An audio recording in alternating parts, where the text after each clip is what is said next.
A half a world away, Richard Engel discovers the real price of gold. This is where the gold begins its flow, the West African country of Mali, the continent's third biggest producer.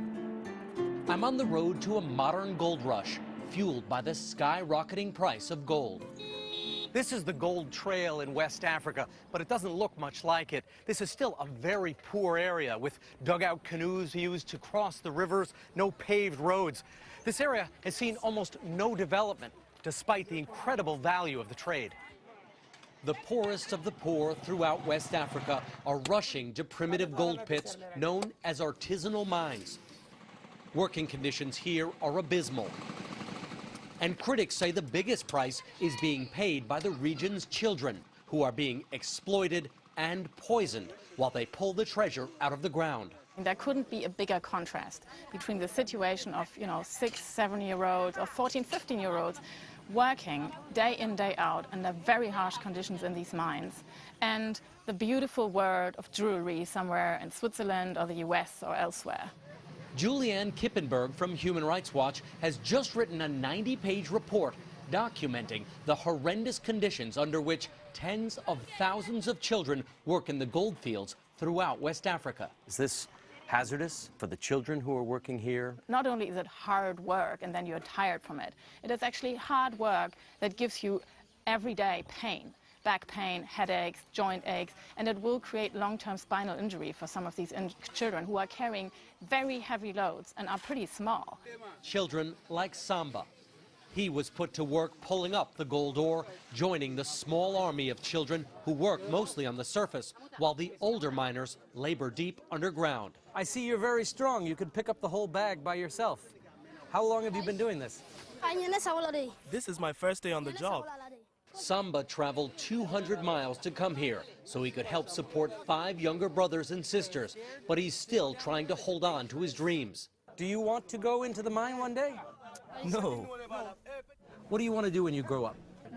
If I had the chance, I'd like to study, and I'd like to be a soccer player. A soccer player? Yeah. Play football? Well, instead you're working here in the mine, and it's very difficult work. We saw many children and many adults working incredibly long hours, going into mines, carrying heavy bags.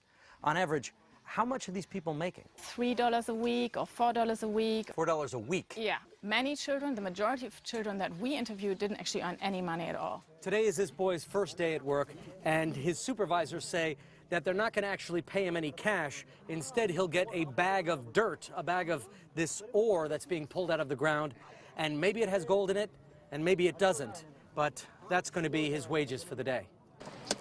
And Samba is not the only one working for a pittance. The entire Sissoko family spends all day shoveling gold ore, unaware of the value of what they're digging out of the ground. Do you know that gold is now at the highest price it has ever been? No. Do you think that you are being underpaid for what you do? I don't know if I'm exploited. I only know I get paid $4 a day. His 2 children get nothing at all for their work while missing a chance for a better future. Do you and your brother go to school? You don't go to school. Do you want to go to school? Yes, I would like to go to school. At the end of another exhausting day, the Sissoko children are just too tired to complain or to dream of another life. Are the people who are actually taking the gold out of the ground seeing a benefit? No, they don't really seem to get much out of that at all. But more people are being pushed into the gold industry because prices are higher. That's right. At the same time, you've definitely got a gold rush. It's even pulling the kids out of school in boom towns like Kofing, according to the school's director. I found it shocking to learn that there are 145 children going to the school, but that there are 200 to 300 children working in artisanal gold mining full-time. And it wasn't very hard to find them. Little Feely was out panning for gold. Were you in school today? No school today. What grade are you in school? You're in 3rd grade? Do you ever find any gold in here? You do? Oh, that's really good. Congratulations. You can see where there's the black soil, and then right on the top is a cluster of gold dust. But there's a danger unknown to most in the gold fields. Many young people are exposed to mercury, widely used to refine the gold ore. Julianne found 14-year-old Kadiatu touching this toxic metal with her bare hands. The main problem is that mercury attacks the nervous system and has long-term negative health effects. It can lead to intoxication and ultimately it can kill people. If she's pregnant, which she might be, it could also impair the development of the baby. I didn't know that. And she's not the only one. Many villagers use mercury, which binds with the gold flakes in the crushed ore, right in their own backyards. And this is a toxic process. It's a very toxic substance. One should not touch it. There's no information about this, and there really needs to be action from the government, but also the international community to address this. And her hands are now covered in mercury. So if she goes and cleans clothing or prepares a meal for the children in this village, they'll be getting some mercury poisoning. Yeah, they're at risk of definitely being poisoned with mercury. And then in a while, she or probably her husband actually will burn this amalgam, this mix of gold and mercury, and the vapor that comes from that is the most harmful of all. The fumes yes, as they burn it off. You can't see it. It's very vicious. You don't even see where the mercury is. It's just, you know, a gas at that point. So this is the result of her work. This is the Right. gold that's been Yes. left over after the mercury's been burned off. Well, let's get it back to her, and she'll have this weighed now, and see what it is. Ma'am, this is yours. After consulting an ancient scale and today's gold price in Mali's capital, the verdict comes in. So almost a gram, $30. That seems well below international norms for the price of gold. Yeah, sure, and it's also very hard work what goes into it. Very hard work indeed, and incredibly dangerous. And when we come back, Richard Engel goes in to find out what it's like down there. Aside from the rock, the rest of the surface is just soft mud.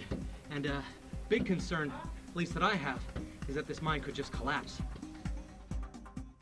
Welcome back to Rock Center. The skyrocketing price of gold of late has driven some of the poorest people on Earth to desperate measures to dig it out of the ground.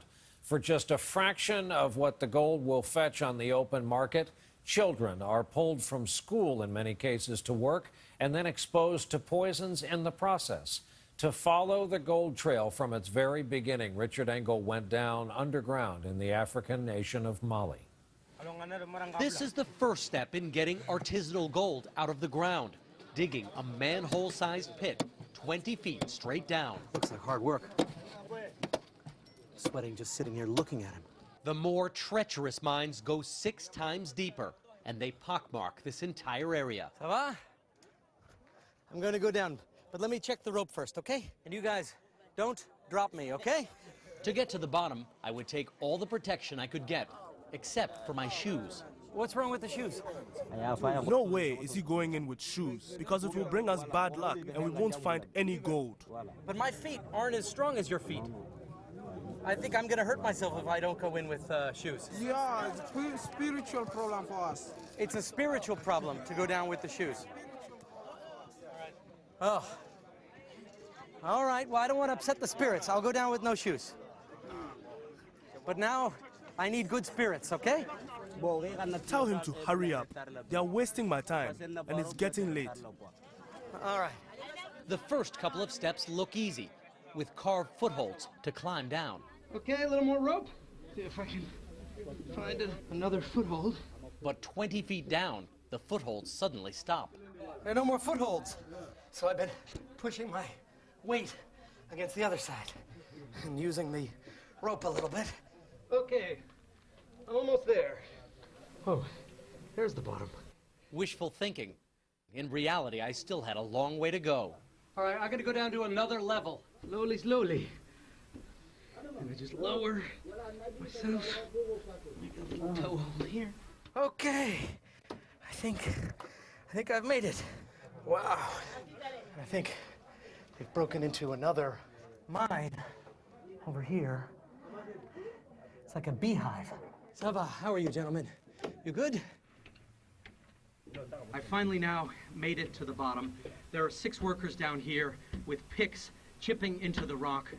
There's some very, very primitive wooden supports to try and keep this mine apart. Aside from the rock, the rest of the surface is just soft mud. And a big concern, at least that I have, is that this mine could just collapse. They're digging right underneath these wooden supports, just wood logs pressed together. Part of it held up by a plastic bottle. You want me to do it? Okay, all right. Once I made it to the belly of the beast, 8 stories down, I had to pitch in. There we go. Good? All right. Is there gold in this? Il y a de l'or? You sure? There's gold in this. And there goes the bag. The entire time, little bits of rock and mud have been falling down onto us. I hope it doesn't, but I'm very worried that this mine is going to collapse on you. I'm gonna get out of here. Easier said than done. Oh, gosh. There's really nothing to hold on to here. Okay. I can see the light. There are the handholds. Okay. All right. Let's go. All right. Thank you. Thank you.